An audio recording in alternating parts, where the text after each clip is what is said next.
السلام عليكم ورحمة الله وبركاته. أعوذ بالله من الشيطان الرجيم. بسم الله الرحمن الرحيم. ربي اشرح لي صدري ويسر لي أمري واحلل عقدة من لساني يفقهوا قولي. ربي زدني علما ربي زدني علما ربي زدني علما. இன்றைக்கி நம்ம 5வது பாடத்தை அட்டன் பண்ணியிருக்கிறோம். சென்ற பாடத்தில் 3 குவாலிட்டி வேணும் குரான் அணுகிறதுக்குன்னு சொல்லியிருந்தோம். அந்த 3 என்னென்னா, ஃபஸ்ட்டு குரானுக்கு முன் நான் எதுவுமே இல்லைங்கிறத நம்ம மனசில் வச்சுக்கணும். 2வது முன்முடிவு இல்லாமல் இந்த குரானை நம்ம அணுகணும். 3வது குரானை செயல்படுத்துவேன் என்கிற நோக்கத்தோடு நம்ம இந்த குரானை அணுக வேண்டும். இது 3ஐயும் நம்ம பார்த்தோம். அதுக்கு அடுத்தது நம்ம இப்போ பார்க்க போகிறது அந்த 4வது குவாலிட்டி. அதாவது இது இல்லாட்டி நாம் குரானை அணுகவே முடியாது. குரான் ஓதும் போது நமக்கு கண்டிப்பாக நிறைய தடங்கள் வரும். அது அந்த தடங்கல்கள் அந்த தடைகளை எல்லாம் நம்ம தகர்த்தல் ரொம்ப அவசியம். அந்த தடங்கள் எல்லாம் அது என்னான்னு நம்ம எல்லாருக்குமே தெரியும். அது ஷைத்தானுடைய ஊசலாட்டம் தான். நம்ம குரானை ஓத வரும்போதே நம்ம ஷைத்தான் ஓத வர மாட்டான். அதுதான் அவனுடைய வேலை. அது அவன் அந்த தடங்களை நம்ம அந்த தடைகள் அந்த ஷைத்தானுடைய அந்த ஊசலாட்டத்தெல்லாம் நம்ம எப்படி முறியடிக்கிறதுங்கிறது தான் நம்ம பார்க்க போகிறோம். 29வது அத்தியாயத்தில் 69வது வசனம். நம் விஷயத்தில் உழைப்போருக்கு நமது வழிகளை காட்டுவோம், நன்மை செய்வோருடன் அல்லாஹ் இருக்கிறான்னு சொல்லிட்டு அல்லாஹ் சொல்கிறான். அரபு வாசகம் இந்த உழைப்போருக்குன்னு வருதுல்ல, அதுக்கு அரபு வாசகம் ஜிஹாதுன்னு வருது. பொதுவாக நம்ம ஜிஹாதுன்னா போர் செய்கிறது அப்படின்னு தான் நம்ம போருக்கு அந்த ஜிஹாதுங்கிற வார்த்தையை நம்ம யூஸ் பண்ணுவோம். ஆனால் ஜிஹாதுங்கிற வார்த்தைக்கு எப்படிலாம் நம்ம ஊரில் கொள்ளலாம்னா, எந்த ஒரு காரியத்துக்கும் நம்ம எந்த அளவுக்கு உழைப்பு, முயற்சி, சிந்தனை, எஃபெக்ட் கொடுக்குறோமோ அதுக்கு பேர் தான் ஜிஹாது. இப்போ குரானுக்கு அந்த அளவுக்கு நம்ம எஃபோர்ட் போடணும். குரான் ஓதுறதுக்கு நம்ம அந்த அளவுக்கு எஃபோர்ட் போடணும். அது ஜிஹாது செய்யணும். அதுதான் இந்த இடத்துல அதுக்கு தான் ஜிஹாதுங்கிற வார்த்தையை அல்லாஹ் தஆலா யூஸ் பண்ணுறான். இப்போ எப்படி ஜிஹாத் செய்கிறது அப்படின்னு சொன்னால், நம்ம எல்லாருக்குமே தெரியும். அவுஸு பில்லாஹி மினஷ் ஷைத்தானிர் ரஜீம் பிஸ்மில்லாஹிர் ரஹ்மானிர் ரஹீம்னு சொல்லி தான் நம்ம எதுவுமே ஆரம்பிப்போம். ஆனால் அதுக்கு சரியான மீனிங் தெரிஞ்சு சொல்கிறோமா, அது சும்மா ஒரு மந்திர சொல் மாதிரி சொல்கிறோமாங்கிறது தான் இப்போ இங்கே மேட்ரு. இப்போ அவுஸு பில்லாஹி மினஷ் ஷைத்தானிர் ரஜீம்னா நம்ம விரட்டப்பட்ட ஷைத்தான்ட்டேருந்து பாதுகாப்பு தேடுகிறேன் அப்படின்னு சொல்லிட்டு நம்ம ஸ்டார்ட் பண்ணணும். இதுதான் நமக்கு தெரியுது. இதனுடைய அர்த்தம் இது தான். இது நம்ம சும்மா அர்த்தமும் தெரிஞ்சு இது வாயால் சொல்கிறது மட்டும் இல்லாமல் இது மனசார நம்ம அதை நல்லா உணர்ந்து இது ஒரு துவா அப்படிங்கிறத மனசில் முதல்ல பதிய வச்சுக்கணும். பதிய வச்சுட்டு நம்ம இந்த குரானுக்குள்ளே போகணும். 16வது அத்தியாயம் 98வது வசனத்தில், குரானை ஓதும்போது விரட்டப்பட்ட ஷைத்தானை விட்டும் அல்லாஹ்விடம் பாதுகாப்பு தேடிக்கொள் என்று அல்லாஹ் தஆலா சொல்கிறான். இதை நம்ம அர்த்தம் விளங்கி சொல்லும் போது கண்டிப்பாக ஷைத்தான் நம்மள்ட்ட எதுவுமே செய்ய முடியாது. அவனுடைய ஆதிக்கத்தை செலுத்த முடியாது, நம்மளை டைவர்ட் பண்ண முடியாது. அதனால் இது கண்டிப்பாக நம்ம சொல்லணும், உளப்பூர்வமாக சொல்லணும். இப்போ உஸ்தாத் கூட அன்றைக்கி கிளாஸில் சொன்னாங்க. ஃபார் எக்ஸாம்பிள், இப்போ நம்ம பயணம் செய்கிறதுக்கு டிக்கெட் வாங்கி வச்சுருக்கோம்.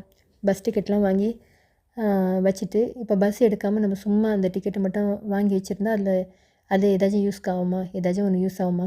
ஒன்றுமே யூஸ் ஆகாது. நம்ம பயணம் பண்ண அர்த்தம் வருமானா ஆகுது. பஸ் டிக்கெட் வாங்கி வச்சுருக்கோம், பஸ்ஸில் கால் எடுத்து வச்சு நம்ம அந்த பஸ்ஸுக்குள்ளே பூந்து உட்காந்து பயணம் செஞ்சால் தான் அது பயணம் செஞ்சதாக ஆகும். சும்மா வீட்டில் பஸ் டிக்கெட் வாங்கி வச்சுருந்தோன்னா அதுக்கு பயணம் செஞ்சதாக ஆகாது.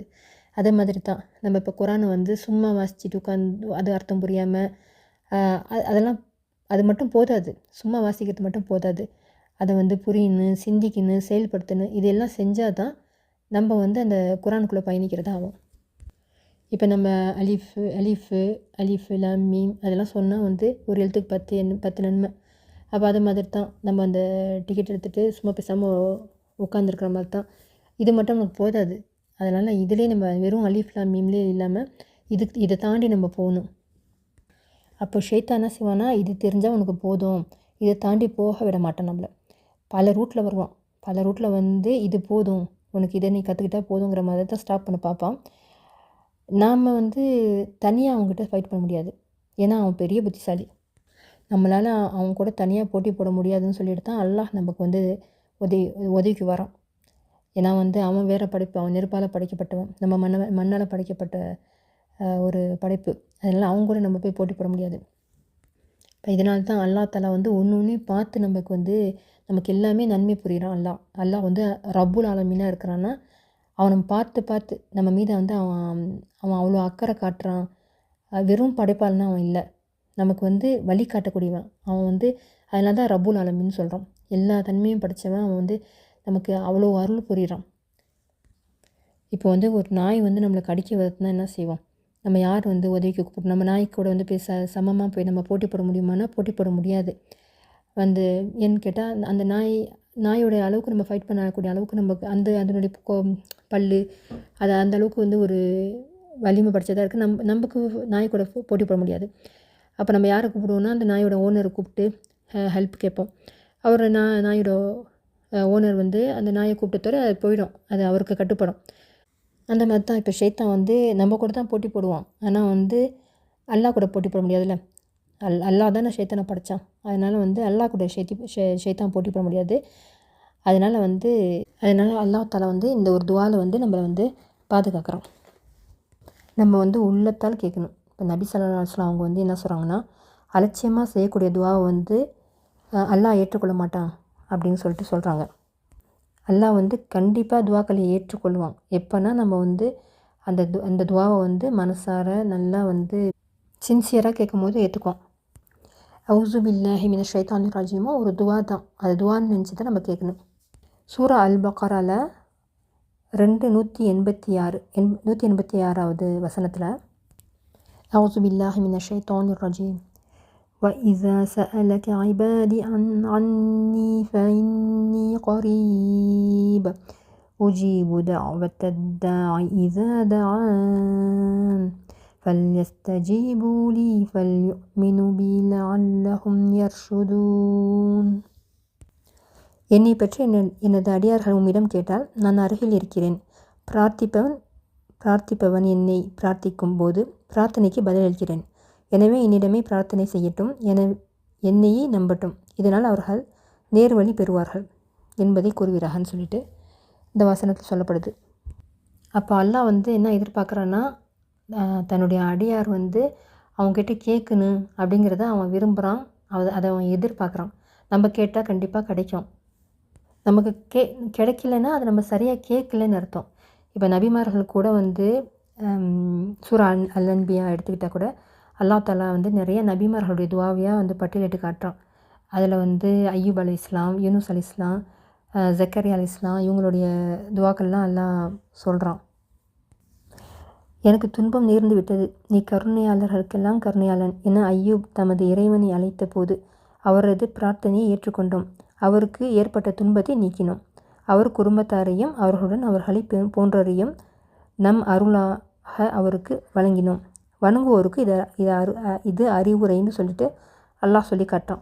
அப்போ வந்து ஐயூப் அலைஹிஸ்ஸலாம் செஞ்ச துஆவை ஏற்றுக்கிட்டான். மீனுடையவர் அதாவது யூனுஸ் அலைஹிஸ்ஸலாம் கோபித்து கொண்டு சென்றார்.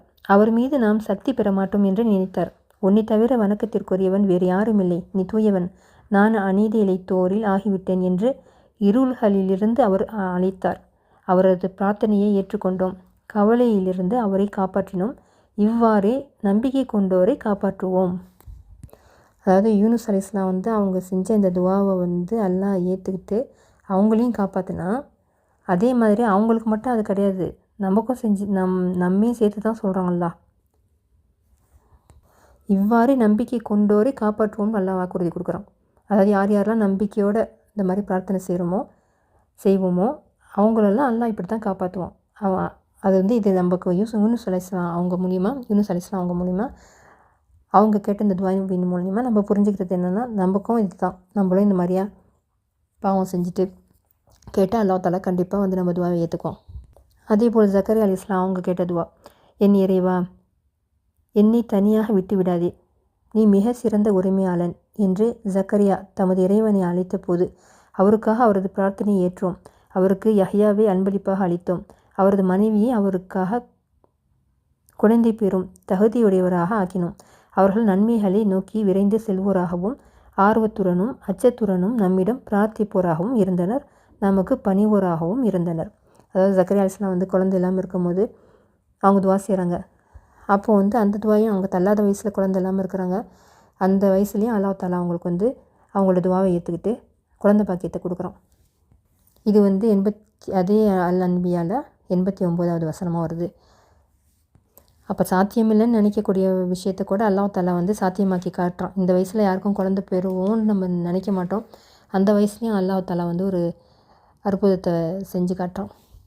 இதையெல்லாம் நம்ம ஏன் சுட்டி காட்டணும்னு சொன்னால், துவாவுடைய அந்த வலிமையை புரிஞ்சுக்கிறதுக்காண்டி. எந்த துவாவை கேட்டாலும் அல்லாஹ் தாலா வந்து துவாக்குன்னு ஒரு தனிப்பட்ட ஒரு பவர் இருக்குதுன்னு நம்ம புரிஞ்சு அதை நம்ம கேட்கும்போது அது கண்டிப்பாக ஏற்றுக்குவோம். அப்போ இந்த குரானை வந்து நம்ம நெருங்கிறதுக்கு பல தடங்கள் வரும். குரான் தான் நமக்கு எல்லாமே. அந்த குரான் நம்ம ஓதாமல் இருக்க முடியாது. அப்போ அந்த தடங்கள்லாம் தாண்டி தான் அந்த குரான் நம்ம ஓதணும்.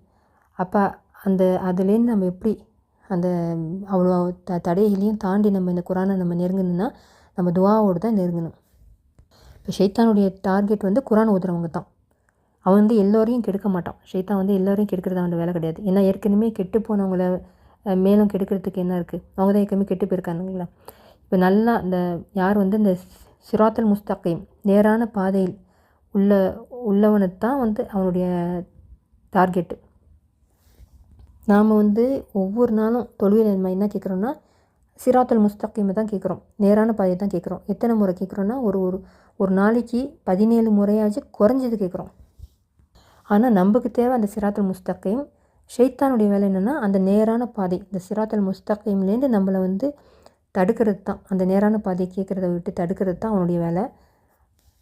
அந்த நேரான பாதையில் வந்து உட்காந்து இடையூறு கொடுக்குறது தான் அவனுடைய வேலை. அவன் கூட அல்லாட்ட வந்து அப்படி தானே சவால் விட்டுட்டு வந்திருக்கான். சூரா அல் ஆராஃபில் 16வது வசனத்தில் கூட, நீ என்னை வழி கெடுத்தால் அவர்களுக்காக உனது நேரான பாதையில் அமர்ந்து கொள்வேன் என்று தானே ஷைத்தான் சொல்கிறான். அப்போ நம்ம யோசித்து பார்த்தா இந்த நேரான பாதை எதுனா அந்த குரான் தான் நேரான பாதை. அப்போ அதுதான் அவனோட டார்கெட்டு. அப்போ இந்த குரானை வந்து நம்மளை நெருங்க விட மாட்டான், படிக்க விட மாட்டான், புரிஞ்சிக்க விட மாட்டான். கொஞ்சம் படித்தா போதும், இப்போ பரிச்சு என்ன உனக்கு புரிய போகுது, இப்படி ஏதோ ஒரு வகையில் வந்து நம்மளை வந்து டிஸ்டர்ப் பண்ணிக்கிட்டே இருப்பான். இப்போ இந்த வகுப்பில் கூட நம்மளை கான்சென்ட்ரேட் பண்ண விட மாட்டான். உனக்குலாம் இது வரமா, உனக்கு இது தேவையாங்கிற மாதிரியே பலவிதமான மனக்குழப்பத்துக்கு வந்து நம்மளை உள்ளாக்குவான். அதெல்லாம் நமக்கு வருதா இல்லையானா நமக்கு வருது தான். நமக்கு எல்லாம் முடியுமா, இல்லை நம்ம பேசி வைக்க வர சொல்கிறாங்களே, நல்லா கவனமாக கேட்கணுமே, 1000 காரணம் நம்ம சொல்லி இதை வெளியாகிறதுக்கு நிறைய காரணங்கள் கிடைக்கும். ஆனால் அதெல்லாம் தாண்டி நம்ம ஜெயிக்கிறோமாங்கிறது இந்த ஒரு 4 மாதத்துக்கு பிறகு தான் எல்லாருமே யார் இதில் வென்று வந்தோங்கிறத நம்ம தெரிஞ்சுக்கலாம் இன்ஷா அல்லாஹ். அப்போ நம்ம ஃபைட் பண்ணி இந்த 4 மாதத்தையும் நல்லபடியாக பூர்த்தி செய்யறதுக்கு அல்லாஹ் தஆலா நமக்கு உதவி செய்யணும். அடுத்து வந்து நம்ம வந்து ஒரு 3 அம்சங்களில் வந்து இந்த சிராத்துல் முஸ்தகீம்ங்கிற இதுக்கு நேரடியான விளக்கம் சொல்லலாம். அதாவது ஒன்று என்னென்னா வந்து அல்லாஹ்வை சிந்திப்பது, புரிஞ்சுக்கிறது, அவனை புரிஞ்சுக்கிறது, அவனுடைய நினைவு, இதெல்லாம் வந்து திக்ரு, அது ஒன்று. ரெண்டாவது வந்து அல்லாஹ்வுடைய வார்த்தை, இது ஒரு சிராத்துல் முஸ்தகீம். அதாவது அல்லாஹ்வுடைய வார்த்தைன்னா என்னன்னா இந்த வேதம் தான், இந்த குரான் தான். மூணாவது வந்து அல்லாஹ் கூட நம்ம நடத்தக்கூடிய உரையாடல். நம்ம எப்படி அல்லாட்ட பேசுவோம், நம்ம பேசுகிறதுன்னு தொழுகையில் தான் அல்லாட்ட பேசுகிறோம். இந்த 3ம் சிராத்துல் முஸ்தகீம். சிராத்துல் முஸ்தகீம் வந்து ஃபஸ்ட்டு சொன்னோம் ஜிக்ரு, ரெண்டாவது வந்து இந்த வேதம், மூணாவது வந்து தொழுகை. இப்போ வந்து ஃபஸ்ட்டு உள்ளது வந்து நம்ம எப்படி அல்லாஹ் வந்து நம்ம சிந்திப்போம். அல்லாஹ்வுடைய படைப்புகளை சிந்திக்கிறது மூலியமாக தான் அல்லாஹ்வை நம்ம சிந்திக்க முடியும்.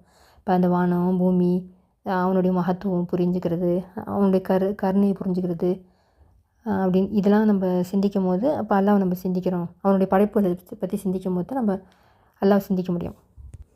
இப்போ இந்த ஆக்சிஜனை பற்றி பார்க்குறோம், இந்த சூரியனை பற்றி, இதெல்லாம் நம்ம நினைக்கும் போது இதெல்லாம் யாருக்காக அல்லாஹ் படைத்தான்? நமக்காக தானே. என்ன இப்போ எனக்காக, நமக்காகன்னு சொல்கிறத விட இப்போ ஒருத்தவங்களும் நம்ம என்ன நினைக்கிறோன்னா எனக்காக அல்லாஹ் அந்த ஆக்சிஜன் கொடுத்துருக்கான், எனக்காக இந்த சூரியன் உதிக்குது, இந்த மாதிரி நம்ம நினைக்கிறோம். அப்போ வந்து நம்ம தன்னுடைய அடியானுக்காக எவ்வளோ அல்லாஹ் கருணை காட்டுறான். இப்படிலாம் நம்ம சிந்திச்சிட்டு இருக்கும்போது என்ன நடக்கும்னா ஷைத்தான் வருவான் இந்த இடத்துல.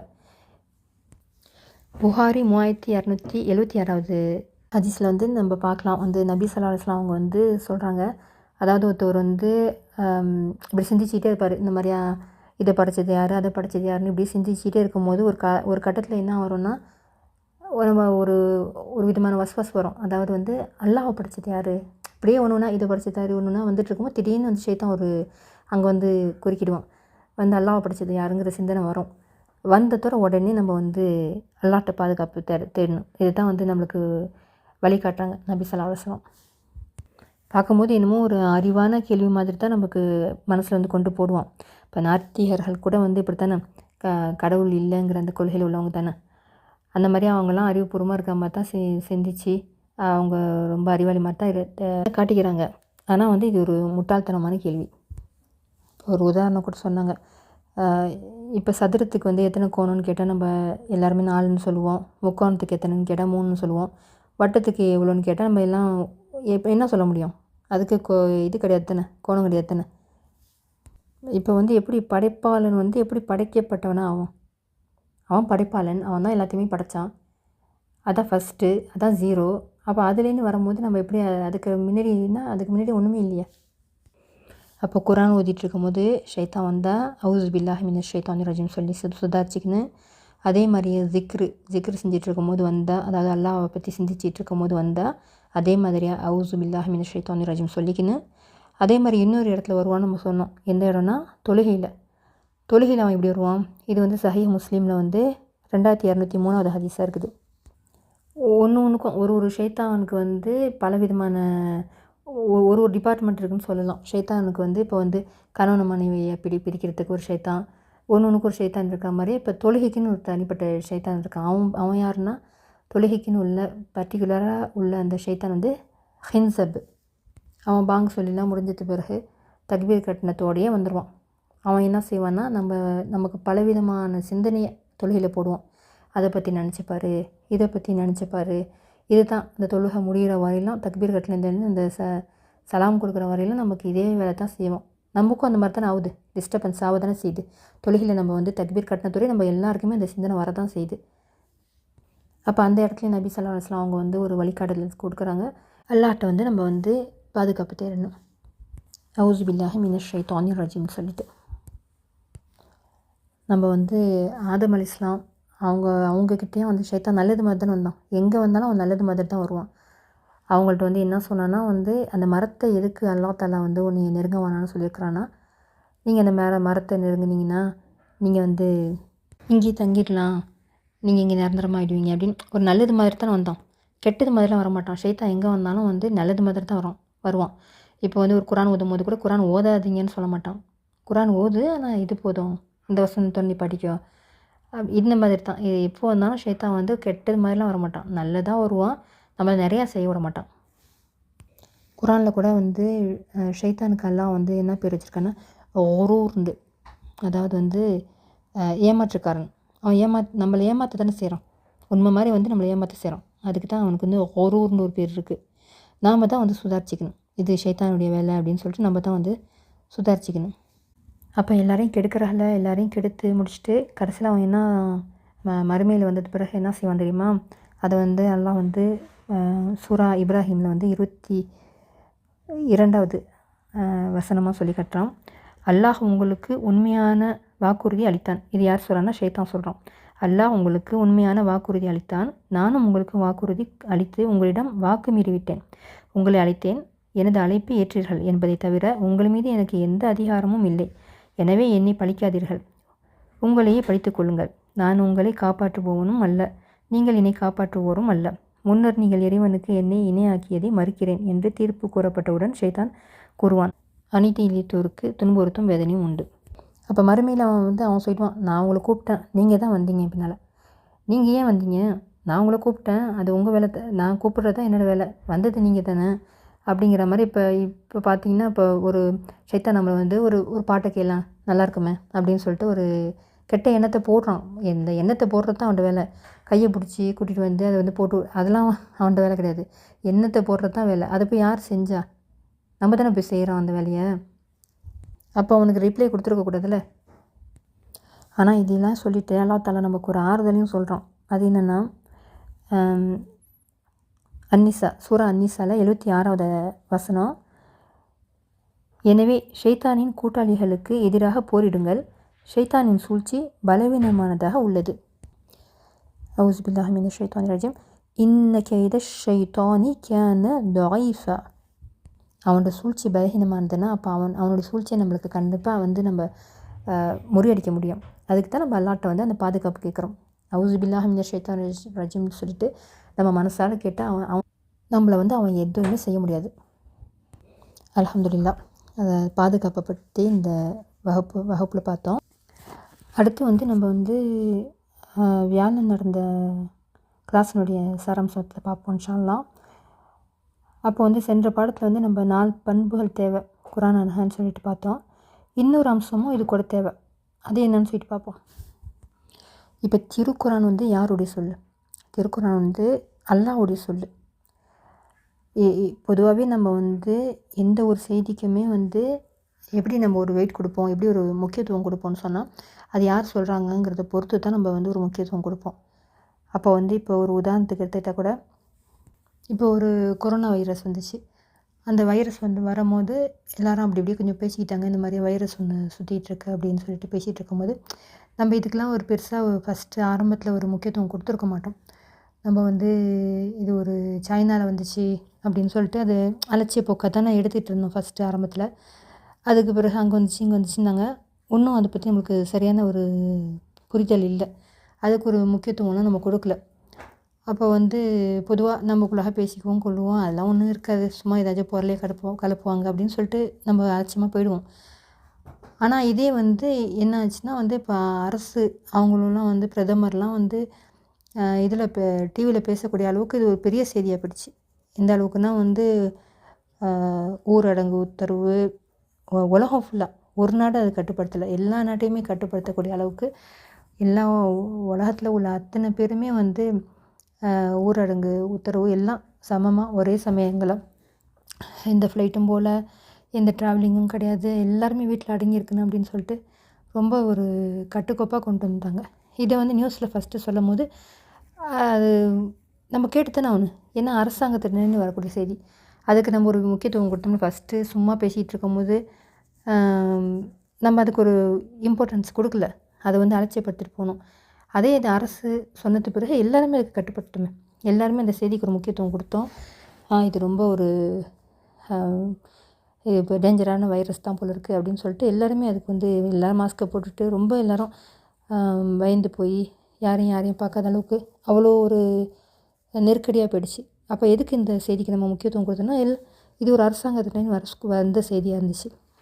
அதனால் இதில் நம்மளுக்கு என்ன புரியுதுன்னா, எந்த ஒரு செய்தியுமே சரி, அது வந்து ஒரு சொல்கிறவங்கள பொறுத்து தான் நம்ம அதுக்கு ஒரு வெயிட் கொடுப்போம், அதுக்கு ஒரு முக்கியத்துவம் கொடுப்போம். இப்போ அதே மாதிரி தான் ஒரு பெரியவங்க ஒரு செய்தி சொல்கிறாங்க, அதே வீட்டில் வந்து ஒரு சின்ன பிள்ளை ஒரு செய்தி சொல்லுது. அப்போ அந்த சின்ன பிள்ளை விளையாட்டுத்தனமாக கூட சொல்லணும்னு சொல்லிட்டு அந்த அளவுக்கு நம்ம அது பொருள்படுத்த மாட்டோம். இதே பெரியவங்கன்னா அதுக்குள்ளே ஒரு மரியாதை ஒன்று கொடுப்போம். அதே மாதிரி ஒரு ஜட்ஜி ஒரு தீர்ப்பு கொடுக்குறாரு, அப்போ அது சரியான தீர்ப்பாக தான் இருக்கும் அப்படின்னு சொல்லிட்டு அந்த மாதிரி நினைப்போம். அரசாங்கம், மருத்துவர், இப்போ ஒரு மருத்துவர் வந்து ஒரு செய்தி சொல்கிறாருன்னு சொன்னால், இப்போ இந்த மருந்து சாப்பிட்டிங்கன்னா உங்களுக்கு குணமடையும் அப்படின்னு சொல்கிறாரு. இதே மாதிரி வந்து நமக்கு தெரிஞ்சவங்க அக்கம் பக்கத்தில் உள்ளவங்க நமக்கு ரிக்வெஸ்ட் பண்ணால் நம்ம என்ன செய்வோம்? ஆமாம், இதை போய் சாப்பிட்டு ஏதாச்சும் ஒன்று கொடுக்கும் நான் ஆகிட்டா என்ன செய்கிறது, அவன் சொல்கிறான் நம்ம கேட்க முடியாதுன்னு சொல்லிட்டு பொதுவாக செய்ய மாட்டேன் தானே. இப்போ என்கிட்டயே வந்து யாராச்சும் ஃப்ரெண்டு இந்த மருந்து சாப்பிடு நல்லா போகும், அந்த மருந்து சாப்பிடு நல்லா போகும்னு சொன்னால் கூட நம்ம யோசனை பண்ணுவோம். இதே ஒரு மருத்துவராக வந்து இந்த செய்தி சொல்லும் போது நம்ம கண்டிப்பாக வந்து அதுக்கு ஒரு முக்கியத்துவம் கொடுத்து, சரி அவர் படிச்சுட்டு அந்த வேலையில் வந்து உட்காந்துருக்காருன்னா சும்மா கிடையாது, அவருக்கெல்லாம் தெரிஞ்சு தான் உட்காந்துருக்காரு, அதனால் அதுக்கு ஒரு முக்கியத்துவம் தான் கொடுப்போம். அந்த செய்தி நான் கேட்க தான் செய்வேன். அப்போ சொல்லக்கூடியவங்களை பொறுத்து தான் அந்த ஒரு செய்திக்கு ஒரு மதிப்பு இருக்குது. அப்போ வந்து இந்த குர்ஆன் வந்து யாருடைய சொல்லு? இது படைப்பாளின் சொல்லு. எல்லாவற்றையும் படைத்தவனுடைய அவன் தான் நம்ம கூட பேசுகிறான், அவனுடைய சொல்லு. அவன் எவ்வளோ பெரிய ஆற்றல் படைத்தவன். அப்போ இதை வந்து நம்ம ஆழமாக பதிய வைக்கணும் மனசுக்குள்ளே. இந்த செய்தியை நம்ம வந்து உள்ளே போய் ஏற்றிக்கணும். நம்ம உள்ளே வந்து இந்த செய்தி வந்து இது யாரோட சொல்லு, குர்ஆன் வந்து அல்லாஹ்வுடைய சொல்லுன்னு சொல்லிட்டு நல்லா மனசில் நம்ம பதிய வச்சுக்கணும். இப்போ சூரா அஸ்-சஜ்தா 32வது அத்தியாயம், அதில் அந்த ஃபஸ்ட்டு உள்ள 3 வசனத்தையும் பார்த்தா, அவுஸு பில்லாஹி மினஷ் ஷைத்தானிர் ரஜீம், பிஸ்மில்லாஹிர் ரஹ்மானிர் ரஹீம், அலிஃப் லாம் மீம். இது அகிலத்தின் இறைவனிடமிருந்து அருளப்பட்ட வேதம், இதில் எந்த சந்தேகமும் இல்லை. இதை இவர் இட்டு கட்டிவிட்டார் என்று அவர்கள் கூறுகின்றார்களா? அவ்வாறில்லை. உமக்கு முன்னர் எச்சரிப்பவர் வராத சமுதாயத்தை முகமதே நீர் எச்சரிப்பதற்காகவும் அவர்கள் நேர்வழி பெறுவதற்காகவும் இது இறைவனிடமிருந்து உமக்கு வந்த உண்மை. இது வந்து கம்பீரமான வார்த்தைகள், எந்த சந்தேகமும் இல்லைன்னு நல்லா சொல்கிறான். நபி ஸல்லல்லாஹு அலைஹி வஸல்லம் அவங்களா இது கொண்டு வந்தது கிடையாது. இந்த வார்த்தையோடைய கணத்தை நம்ம பார்க்கணும். இது உண்மை, இது சத்தியம், இதை நம்ம நல்லா இது ஹக்கு, அதை நம்ம முதல்ல புரிஞ்சுக்கணும். அதே மாதிரியாக சூரா அல்-ஹாக்கா 69வது அத்தியாயம் 38வது வசனத்துலேருந்து 52 வரலுமே அந்த கடைசி முடிவு வரலும் பார்த்தா அவுஸு பில்லாஹி மினஷ் ஷைத்தானிர் ரஜீம். ஃபலா உக்ஸிமு பிமா துப்சிரூன் வமா லா துப்சிரூன். நீங்கள் பார்ப்பதன் மீதும் நீங்கள் பார்க்காதவன் மீதும் சத்தியம் செய்கிறேன். இன்னஹு லகௌலு ரசூலின் கரீம். இது மரியாதைக்குரிய தூதரின் கூற்றாகும். வமா ஹுவ பிகௌலி ஷாயிர் கலீலம் மா துமினூன். இது கவிஞனின் கூற்றும் அல்ல, குறைவாகவே நம்பிக்கை கொள்கிறீர்கள். வலா பிகௌலி காஹின் கலீலம் மா தذكرون. இது ஜோதிடனின் கூற்றும் அல்ல, குறைவாகவே படிப்பினை பெறுகிறீர்கள். தன்சீலும் மிர் ரப்பில் ஆலமீன். இது அகிலத்தாரின் இறைவனிடமிருந்து அருளப்பட்டது. வலவ் தகவ்வல அலைனா பஅதல் அகாவீல் லஅഖஸ்னா மின்ஹு பில் யமீன். சில சொற்களை இவர் முகமது நம்மிடம் இட்டு கட்டியிருந்தால் வலது கையால் இவரை தண்டித்திருப்போம். ثم لقطعنا منه الوتين. பின்னர் அவரது நாடி நரம்பை துண்டித்திருப்போம். فما منكم من أحد عنه حاجزين. உங்களில் எவரும் அவனை தடுப்பவர் அல்ல. وإنه لتذكرة للمتقين. இது இறைவனை அஞ்சியோருக்கு அறிவுரை. وإنا لنعلم أن منكم مكذبين. உங்களில் பொய்யென கருதியோர் உள்ளனர் என்பதை நாம் அறிவோம். وإنه لحسرة على الكافرين. இது ஏக இறைவனை மறுப்போருக்கு இழப்பாகும். وإنه لحق اليقين. இது உறுதியான உண்மை. فسبح باسم ربك العظيم. எனவே மகத்தான உமது இறைவனின் பெயரை துதிப்பீராக. அப்போ அல்லாஹ் சத்தியம் செய்கிறான். ஜிப்ரீல் அலைஹிஸ்ஸலாம் அவங்க மூலியமாக இது இறங்கப்பட்டதுன்னு சொல்கிறான். இது கவிதை மாதிரியாக தெரியுது. இந்த குரான் பார்த்தா ஒரு கவிதை மாதிரி தெரிகிற மாதிரி இருக்கும். ஆனால் இது கவிதை கிடையாது அப்படின்னு சொல்லிட்டு சொல்கிறான். அதே மாதிரி ஜோசியம் சொல்கிறாங்கள, அவங்களும் சொல்கிறது கரெக்டாக இருக்க மாதிரி தெரியும். ஆனால் கண்டிப்பாக அது ஒன்றுக்கு ஒன்று வளருவாங்க. ஒன்று நடக்கிற மாதிரி இருக்கும், ஒன்று நடக்காது. இது ஒரு ஜோதிடருடைய சொல்லும் கிடையாதுன்னு சொல்லிட்டு அழுத்தமாக சொல்கிறான். அப்போ இந்த அத்தனை வசனங்கள்லேயும் அல்லாஹ் என்ன செய்கிறான்னா, எல்லா சந்தேகத்தையும் அவன் அடைச்சி வைக்கிறான். அடுத்தது என்ன பார்த்தோன்னா இந்த குரான் நபி ஸல்லல்லாஹு அலைஹி வஸல்லம் அவங்க காலத்தில் எப்படி இறங்கப்பட்டுச்சு. அது குரானாக இறங்கப்படல தானே. அதுக்கு பிறகு சில வருஷங்களுக்கு பிறகு அவங்களுடைய இறப்புக்கு பிறகு இது இந்த குரான் தொகுக்கப்பட்டுச்சு. அதுக்கு பிறகு சில சீர்திருத்த வேலைகள்லாம் செய்யப்பட்டுச்சு. இப்போ அந்த காலத்தில் பார்த்திங்கன்னா இப்போ நம்ம ஓதுறோமே ஈஸியாக எளிமையாக, இந்த மாதிரி அந்த ஃபத்தஹா, கஸ்ரா, தொம்மா இதெல்லாம் கிடையாது. அப்போ சும்மா எழுத்து மாதிரி தான் இருக்குமே தவிர இந்த குறிப்பெலாம் இருக்காது. அப்போ இப்போ இலகுவாக நம்ம படிக்கிறதுக்காண்டி, எளிமையாக படிக்கிறதுக்காண்டி இந்த வசதிகள்லாம் செஞ்சு கொடுத்துருக்காங்க.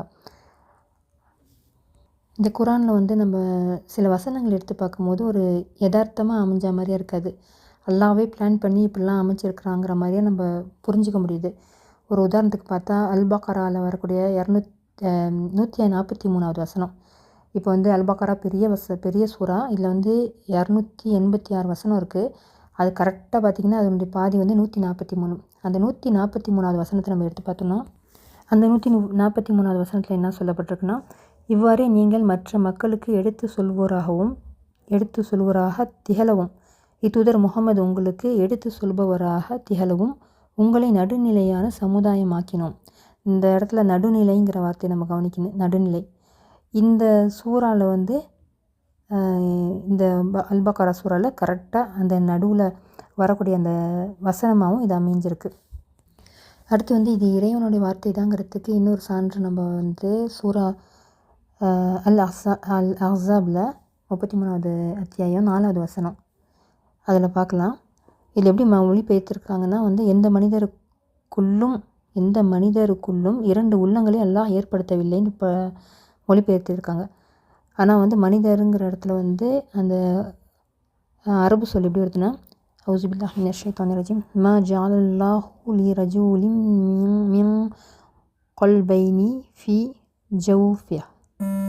அதாவது ரஜுல்னு தான் வருது. ரஜுல்ங்கிறது வந்து உங்களுக்கு வந்து ஆணை தான் குறிக்கும். அப்போ வந்து பெண்கள் தான் வந்து கருவு சுமக்கிறாங்க. பெண்கள் உள்ளுக்குள்ளே பெண்களுடைய உடம்புக்குள்ளே வந்து இன்னொரு ஜீவன் இருக்குது. இன்னொரு ஜீவனை சுமக்கலாம், ஒரு ஆணால் சுமக்க முடியாது. அப்போ அதைத்தான் வந்து அல்லாஹ் சொல்கிறான், எந்த ஆணுக்குள்ளும் எந்த ஆணுடைய உடலுக்குள்ளும் 2 கல்பை நம்ம வந்து ஏற்படுத்தலை அப்படின்னு சொல்லிட்டு. ஆனால் இது வந்து பெண்களுக்கு அப்போ வந்து அந்த ஆண்கள்ந்து ரஜுல்னு வரக்கூடிய இடத்துல அப்போ வந்து பெண்களை தவிர்த்து நம்ம புரிஞ்சுக்கலாம், அது பெண்களுக்கு பொருந்தாதுன்னு. பெண்களால் வந்து 2 பெண்களுடைய உடலுக்குள்ளே இன்னொரு கல்பு இருக்குது தானே. அப்போ இது வந்து யாரோட சொல்ல இருக்க முடியும்? நபி ஸல்லல்லாஹு அலைஹி வஸல்லம் அவங்க எப்படி சொல்லியிருப்பாங்களா? அவங்களாம் இட்டு கட்டியிருப்பாங்களா? முடியாது.